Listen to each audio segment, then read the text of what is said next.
ഈ റാംപൂരി ബേർഡിനെ പറ്റി പറയുകയാണെങ്കിൽ ഇത് നമ്മൾ ഓൺ ലോഫ്റ്റിൽ ബ്രീഡ് ചെയ്ത ഒരു ബേർഡായിരുന്നു. അപ്പോൾ ഇതിൻ്റെ മെയിൽ ആൻഡ് ഫീമെയിൽ നിന്ന് ഒരുപാട് ചിക്സിനെ നമ്മളെടുത്ത് ഫ്ലൈയിങ് കേപ്പബിലിറ്റി ഒക്കെ നോക്കിയാണ്. അത്യാവശ്യം നല്ല റിസൾട്ടുള്ള ഒരു ബ്ലഡ് ലൈനിലുള്ള ബേർഡാണ്. ഇതൊരു ഫീമെയിൽ ബേർഡാണ്. ഇതിനിപ്പോൾ ഏകദേശം ഒരു 3.5 വയസ്സോളം പ്രായമുണ്ട്. ഓക്കെ, നമ്മൾ കൊടുത്തിട്ട് ഏകദേശം 3 വർഷമായി. നമ്മൾ ഏകദേശം കുഞ്ഞു പ്രായത്തിൽ ജസ്റ്റ് ഒരു ചുറ്റിപ്പൊക്കെ കഴിഞ്ഞ് കൊടുത്തതാണ്.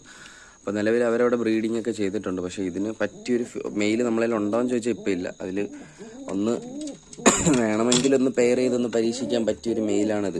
ഇവനിപ്പോൾ സെപ്പറേറ്റ് ചെയ്തിട്ടേക്കുവാണ്. പക്ഷെ നല്ലൊരു മെയിലാണ്.